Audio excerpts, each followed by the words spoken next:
Welcome to Shriji food. હું છું મનીષા ઠક્કર. આજે આપણે બનાવીશું ગુજરાતી ટ્રેડિશનલ ગોળ કેરીનું અથાણું. આ અથાણાને પરફેક્ટ બનાવવા માટે સાથે જ આ વરસથી 2 વર્ષ સુધી આવું ને આવું રહે એના માટે કેટલીક ટિપ્સનું તમારે ધ્યાન રાખવાનું છે, જે હું તમને વિડીયો દરમિયાન જણાવતી જઈશ. તો ચાલો આને બનાવવાનું શરૂ કરીએ. ગોળ કેરીનું અથાણું બનાવવા માટે અહીંયા 2 કિલો કાચી રાજાપુરી કેરી લીધી છે. અહીંયા તમે રાજાપુરી, દેશી કે કાચી કેસર કેરીનો ઉપયોગ કરી શકો છો. જે પણ કેરી તમે ઉપયોગમાં લો એકદમ સરસ તાજી અને કડક હોવી જોઈએ. જેટલી તાજી કેરીનો તમે ઉપયોગ કરશો એટલું જ અથાણું એકદમ સરસ બને, એટલે કેરીની ક્વોલિટી એકદમ સારી સિલેક્ટ કરવાની. ઘણીવાર કેરી કાચી હોવા છતાં આ રીતનો કાળો ડાઘ લાગેલો હોય છે, તો એટલો ભાગ તમારે હટાવી દેવાનો છે. હવે જે કેરી આપણે ઉપયોગમાં લઈએ છીએ એને 2 થી 3 વાર પાણીથી સરસ રીતે ધોઈ લેવાની અને પછી કોટનના કપડાથી લૂછીને એને કોરી કરી દેવાની છે. હવે જ્યાંથી આપણે અથાણાની કેરી લઈએ એ લોકો પણ અથાણાના કેરીના ટુકડા કરી આપતા હોય છે, પણ ઘરે આ રીતે સરસ 2-3 વાર કેરીને ધોઈને પછી લૂછીને આપણે જે પણ મનપસંદ સાઇઝના ટુકડા કરવા હોય એ પ્રમાણે આપણે ટુકડા કરી શકીએ છીએ. તો કેરીને સરસ રીતે ધોઈને લૂછ્યા પછી આ રીતે ચપ્પાની મદદથી પહેલાં એના મોટા ટુકડા કરી લઈશું. કેરીના ગોટલાને પણ આપણે આ રીતે સરસ રીતે સાફ કરી દઈશું અને પછી જે પણ સાઇઝના આપણે કેરીના ટુકડા કરવા હોય એ પ્રમાણે એના ટુકડા કરી દેવાના. તમને જે પણ સાઇઝના કેરીના ટુકડા પસંદ હોય એ પ્રમાણેના ટુકડા તમે રાખી શકો છો. અને અત્યારે કેરીની છાલ સાથે એના ટુકડા કર્યા છે. તમને જો અથાણાના પોચા ચીરિયા પસંદ હોય તો કેરીને તમે છોલી લેજો અને પછી તમે એને મીડિયમ સાઇઝના ટુકડામાં કટ કરજો. આ રીતે બધી કેરી સમારીને પહેલાં તૈયાર કરી દેવાની છે. તો આ રીતે બને ત્યાં સુધી એક સરખી સાઇઝના કેરીના ટુકડા કરવાના છે. હવે એક સ્ટીલની તપેલી લઈ લઈશું અને જે કેરીના ટુકડા આપણે કરીને રાખ્યા છે એ આમાં લઈ લઈએ. અથાણું બનાવવા માટે ક્યારેય પણ એલ્યુમિનિયમના વાસણનો ઉપયોગ નથી કરવાનો. હવે કેરીની ઉપર આપણે 2 મોટી ચમચી મીઠું નાખીશું. આની સાથે આપણે 1 નાની ચમચી હળદર ઉમેરીએ. હવે આને સરસ રીતે મિક્સ કરવાનું છે. તો તપેલાને આ રીતે તમારે હલાવતા જવાનું, જેથી કેરીના ચીરિયા ઉપર નીચે થઈ જશે અને હળદર અને મીઠું આની સાથે સરસ રીતે મિક્સ થઈ જશે. જ્યારે પણ કેરીને હળદર મીઠામાં નાખીએ ત્યારે હળદરનું અને મીઠાનું પ્રમાણ થોડું વધારે રાખવાનું હોય છે. આ રીતે તમે કેરીને મિક્સ કરી દો પછી ઢાંકીને થોડી વાર માટે રહેવા દઈશું. તો લગભગ આપણે આને 5 થી 6 કલાક રહેવા દઈશું અને પછી ચેક કરીશું. 5 થી 6 કલાક પછી આ રીતે ફરીથી તપેલાને ઉપર નીચે કરીને કેરીને મિક્સ કરી લેવાની. તમે જોઈ શકો છો હળદર અને મીઠું સરસ રીતે મિક્સ થઈ ગયું છે ને જે મીઠું આપણે ઉમેર્યું હતું એનું પાણી પણ થઈ ગયું છે. વચ્ચે એકવાર આપણે આને હલાવી દઈએ પછી ફરીથી ઢાંકીને મૂકી દેવાનું. હવે એક વાટકામાં આપણે નોર્મલ રૂમ ટેમ્પરેચરનું પાણી લઈશું અને એમાં 100 ગ્રામ ખારેક ઉમેરીશું. ખારેકને આપણે આ રીતે પલાળીને 6 થી 8 કલાક માટે રહેવા દેવાની છે. તમારે જો અથાણામાં ખારેક ના ઉમેરવી હોય તો આ સ્ટેપ સ્કીપ કરી દેજો. બીજા દિવસે આપણે કેરીને ચેક કરી લેવાની. તો સૌથી પહેલાં તો એ જ રીતે આપણે તપેલાને ઉપર નીચે કરીને કેરીના ચીરિયાને સરસ રીતે હલાવી દેવાના. કેરીના ચીરિયાને તમે બીજા દિવસે જોશો તો એની છાલનો કલર આ રીતે તમને બદલાયેલો લાગશે. એના ઉપરથી તમને ખ્યાલ આવી જશે કે કેરીના ચીરિયા સરસ રીતે પલળી ગયા છે. હવે કેરીના ચીરિયાને સાઈડમાં મૂકી દઈએ અને જે ખારેક આપણે પલાળીને રાખી હતી એ પણ સરસ રીતે પલળી ગઈ છે. તો ખારેકને આપણે 2 થી 3 ટુકડામાં કટ કરી લઈશું. જે કેરીના ચીરિયા છે એને કોટનના કપડાની ઉપર આ રીતે આપણે અલગ અલગ કરી દેવાના છે. કેરીના ચીરિયાને આ રીતે છૂટા છૂટા રાખવાના છે અને આને પંખાની નીચે કે તાપમાં નથી સૂકવવાના. આ રીતે તમે ચીરિયાને કોટનના કપડાની ઉપર પાથરી દો પછી એની જાતે જ આ 3 થી 4 કલાકમાં સુકાઈ જતા હોય છે. હવે આ જે હળદર મીઠાવાળું કેરીનું ખાટું પાણી વધ્યું છે એને એક વાટકામાં લઈ લઈએ, જેમાં આપણે ખારેક પલાળીશું. આ જ ખાટું પાણી તમારે જો ચણા મેથીનું અથાણું બનાવવું હોય તો એમાં પણ ઉપયોગમાં લઈ શકો છો. અને અત્યારે જો તમારે આ ખાટા પાણીનો ઉપયોગ નથી કરવો અને અઠવાડિયા 10 દિવસ પછી જો તમારે ચણા મેથીનું અથાણું બનાવવું છે તો આ ખાટા પાણીને તમે પ્લાસ્ટિકની કે કાચની બોટલમાં ભરીને ફ્રીજમાં મહિના સુધી સ્ટોર પણ કરી શકો છો. ખારેકને પણ આપણે ખાટા પાણીમાં પલાળીને આખી રાત માટે રહેવા દેવાની છે. હવે ગોળ કેરીના અથાણાનો મસાલો બનાવવા માટે આપણને કઈ કઈ સામગ્રી જોઈશે એ જોઈ લઈએ. તો અહીંયા 150 થી 160 ગ્રામ જેટલા ધાણાના કુરિયા લેવાના છે. આની સાથે આપણે 80 થી 100 ગ્રામ જેટલા મેથીના કુરિયા લઈશું. 120 થી 130 ગ્રામ જેટલા એટલે કે અડધો વાટકો આપણે રાઈના કુરિયા લેવાના છે. 2 ચમચી કાચી વરિયાળી લઈશું, દેશી વરિયાળી લેવાની, જે આપણે મુખવાસ બનાવવા માટે ઉપયોગમાં લઈએ. 2 ચમચી જેટલા કાળા મરી. હવે જે રાઈના કુરિયા આપણે લીધા છે એને મિક્સર જારમાં લઈ લઈએ અને આને આપણે અધકચરા વાટી લઈશું. તો કુરિયાને વાટવા માટે જે મિક્સરની 1, 2, 3 સાઈડ હોય છે એ બાજુ આપણે મિક્સરને નથી ફેરવવાનું. આ રીતે પલ્સની સાઈડ આપણે એને 2 થી 3 વાર ફેરવીને કુરિયાને અધકચરા કરી લઈશું. આનો ઝીણો પાવડર નથી કરવાનો, આ રીતે એને અધકચરા વાટીશું. આ રીતે કુરિયાને અધકચરા વાટીને ઉપયોગમાં લેવાથી જે આપણે રસો બનાવીશું એ એકદમ પરફેક્ટ બનશે. ઘણા લોકોની કમેન્ટ હોય છે કે અથાણાનો જે રસો હોય છે એમાં ગોળનું પાણી અલગ થતું હોય છે અને કુરિયા પણ અલગ થઈ જતા હોય છે. તો જ્યારે પણ થોડા મોટા કુરિયા તમે ઉપયોગમાં લો ત્યારે એને મિક્સરમાં આ રીતે અધકચરા વાટીને ઉપયોગમાં લેવાના. આ જ રીતે આપણે જે મેથીના કુરિયા લીધા છે એને પણ અધકચરા વાટી લઈશું. જે પણ કુરિયા તમે ઉપયોગમાં લો છો એકદમ તાજા લેવાના, કેમ કે ઘણીવાર તમે કરિયાણાની દુકાને પણથી જો કુરિયા લાવો પણ એ જો જૂના હોય અને એનો કલર જો ડલ થઈ ગયો હોય તો અથાણાનો કલર પણ પ્રોપર નહીં મળે. એટલે કુરિયા એકદમ સરસ ફ્રેશ હોય એવા જ ઉપયોગમાં લેવાના. તો બહારની સાઈડ આપણે રાઈના કુરિયા નાખ્યા છે, વચ્ચે આપણે મેથીના કુરિયા નાખવાના. એની ઉપર 1 મોટી ચમચી હિંગ નાખીશું. કમ્પ્લીટલી ઓપ્શનલ છે, તમે હિંગ ના ખાતા હોય તો સ્કીપ કરી દેજો. એના પછી વરિયાળી અને કાળા મરી નાખી દેવાના અને સાઈડમાં મૂકી દઈશું.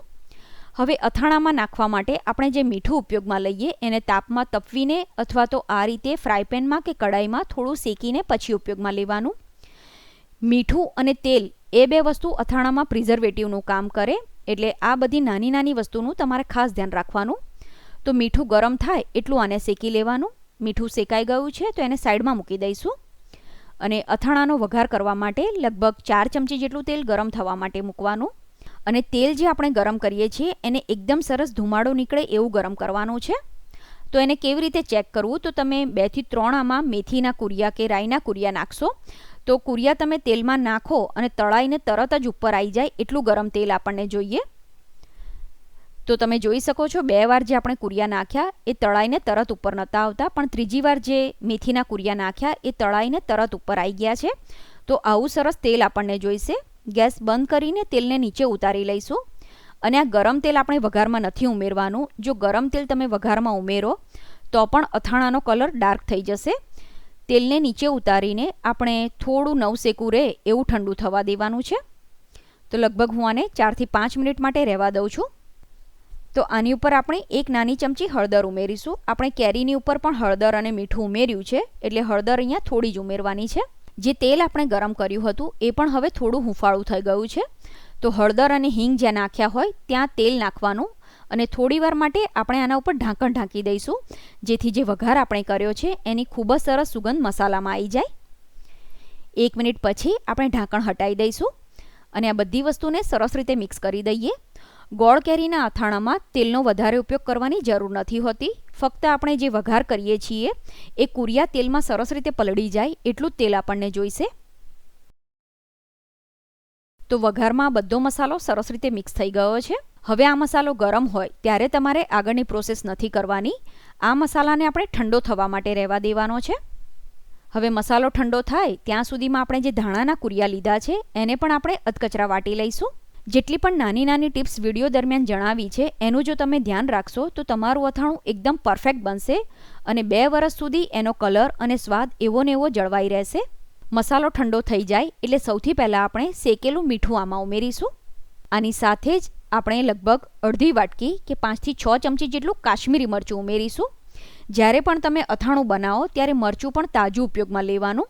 જો તમે જૂનું મરચું ઉપયોગમાં લો તો એનો કલર થોડો ડલ થઈ ગયો હોય છે, જ્યારે તાજું મરચું એકદમ સરસ કલરનું હોય. હવે અથાણામાં તમને જેવી તીખાશ પસંદ હોય એ પ્રમાણેનું મરચું ઉપયોગમાં લઈ શકો છો, પણ જે ગોળ કેરીનું અથાણું હોય એ વધારે તીખું ના હોય, એટલે અહીંયા જો તમે કાશ્મીરી મરચાંનો ઉપયોગ કરશો તો એનો કલર અને સ્વાદ બંને ખૂબ જ સરસ મળે છે. મરચું ઉમેરી દઈએ એ પછી જે ધાણાના કુરિયા આપણે અધકચરા વાટીને રાખ્યા છે એ આમાં ઉમેરી દઈશું અને બધું સરસ રીતે મિક્સ કરી દઈશું. હવે આ રીતે મસાલો મિક્સ થઈ જાય પછી એને કેરીના ચીરિયાની સાથે મિક્સ કરવાનો છે. તો આને મિક્સ કરવા માટે અહીંયા એક સ્ટીલનું તપેલું લીધું છે અને એમાં સૌથી પહેલાં આપણે જે મસાલો તૈયાર કર્યો એ ઉમેરી દેવાનો છે. હવે ઘણાના ઘરમાં કેરીના ચીરિયા ઓછા વપરાતા હોય અને મસાલો વધારે વપરાતો હોય, તો આટલો જ મસાલો તમે 1.5 કિલો કેરીની સામે પણ ઉપયોગમાં લઈ શકો છો. મસાલાને થોડો લેવલમાં કરી દઈશું. હવે 3 થી 4 કલાક પછી જે કેરીના ચીરિયા આપણે સૂકવીને રાખ્યા છે એને તમે અડીને જોશો તો એ ડ્રાય થઈ ગયા હશે. કેરીના ચીરિયાની ઉપર તમને સહેજ પણ ચીકાશ લાગતી હોય તો તમે આને હજુ પણ 1 થી 1.5 કલાક રહેવા દેજો અને પછી ઉપયોગમાં લેજો. તો આ ચીરિયા 3 થી 4 કલાકમાં સરસ રીતે કોરા થઈ ગયા છે. તો આને આપણે મસાલામાં ઉમેરી દઈશું. હવે અત્યારે હું આ અથાણું બનાવવા માટે આમાં થોડી ખાંડ પણ ઉમેરવાની છું. એટલે અહીંયા મેં ગોળ 1 કિલો અને 900 ગ્રામ લીધો છે, કેમ કે હું આમાં 100 ગ્રામ ખાંડ ઉમેરીશ. તમે જો એકલા ગોળનો ઉપયોગ કરતા હોય તો જેટલી કેરી લઈએ એટલો જ ગોળ લેવાનો હોય. એટલે કે 2 કિલો કેરી લીધી હોય તો 2 કિલો ગોળ લેવાનો. હવે જે મેં વાસણ ઉપયોગમાં લીધું એ એક્ઝેક્ટ છે, જેમાં મસાલો, કેરી અને ગોળ બધું સરસ રીતે મિક્સ થઈ શકે એવું નથી.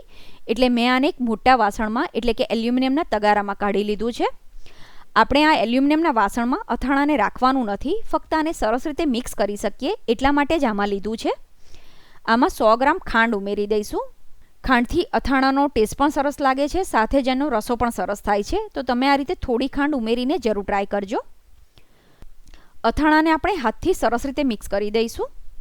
અને જ્યારે પણ તમે અથાણા માટે ગોળનો ઉપયોગ કરો ત્યારે આ રીતનો જે પીળો ગોળ હોય છે એનો ઉપયોગ કરવાનો, કેમ કે આનો કલર સરસ હોય. તમે જો ડાર્ક ગોળનો ઉપયોગ કરો તો એના લીધે અથાણાનો કલર પણ ડાર્ક લાગશે. એટલે જ્યારે પણ તમે અથાણું બનાવો ત્યારે એકદમ સરસ લાઇટ કલરનો ગોળ ઉપયોગમાં લેજો. અને ગોળને બને ત્યાં સુધી ઝીણા ભૂક્કામાં કે સમારીને ઉપયોગમાં લેવાનો. અને બાય ચાન્સ જો ગોળનો કોઈ નાનો ટુકડો છે તો આ રીતે હાથથી દબાવીને એને મિક્સ કરી દેવાનો. ફ્રેન્ડ્સ, આની સાથે જ મેં ચેનલ ઉપર કેરીનો જે ટ્રેડિશનલ તડકા છાયાનો છુંદો હોય છે એને પણ પરફેક્ટ માપ સાથે અને પરફેક્ટ ટીપ સાથે કેવી રીતે બનાવવો એ પણ બતાવ્યું છે. સાથે જ ઘણા બધા અલગ અલગ અથાણા પણ બતાવ્યા છે, જેની લિંક પણ મેં ડિસ્ક્રિપ્શન બોક્સમાં આપી છે.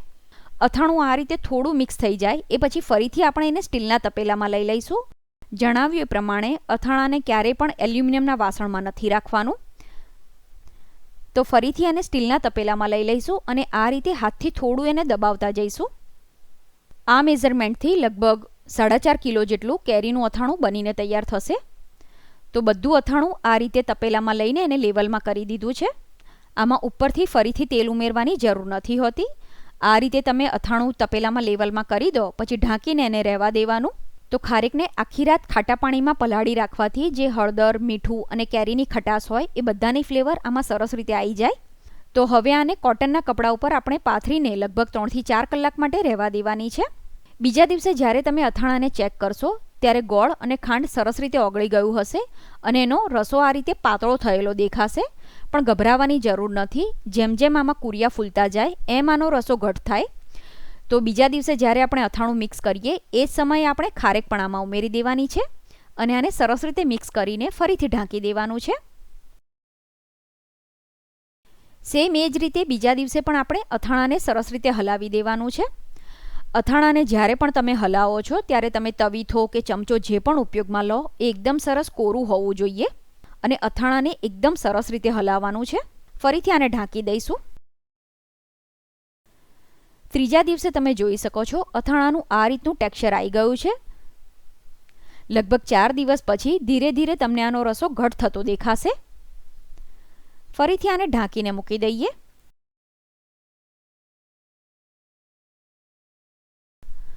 તો હવે હું તમને આ 5મા દિવસનું ટેક્સચર બતાવું છું. 5મા દિવસે રસાની કન્સિસ્ટન્સી આ રીતની હશે.